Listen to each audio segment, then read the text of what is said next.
लेकिन हम उम्मीद करते हैं, हम ख्वाहिश रखते हैं कि कानून का झंडा बुलंद होगा।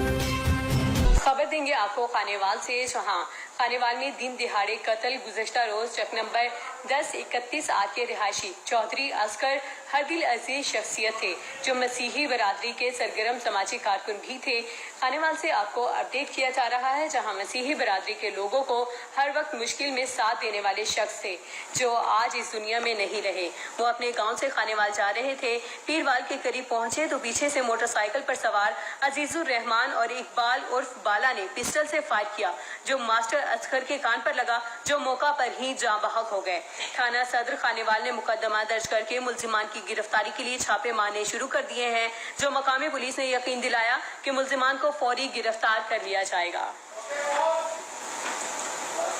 पैर के वक्त ये हादसा हुआ, जिसमें उनकी खिदमात की एवज, जुल्म के खिलाफ आवाज़ उठाने की एवज, इंसाफ की पुकार उठाने की एवज उनको इस हमले में लाइक ही died. We are really upset, we are sad, we don't know what to do. We are Christians, we are Pakistanis, and we expect equal right, we expect equal protection. और अगर कम्युनिटी के लिए आवाज़ उठाना, अगर social right पे आवाज़ उठाना एक जुर्म है, तो इट शुडंट बी कॉन्स्टिट्यूशनल। और अगर ये जुर्म नहीं है, तो we expect a strong reaction and proper action. अभी तक पुलिस ने हमें काफ़ी सपोर्ट किया, we are thankful to them. लेकिन हम उम्मीद करते हैं, हम ख्वाहिश रखते हैं कि कानून का झंडा बुलंद होगा और पुलिस अपनी पूरी कोशिश से हमें इंसाफ होता हुआ दिखाएगी। And delayed justice is denied justice. So I hope with collective effort we will just go and we will catch these people and we will punish them according to law.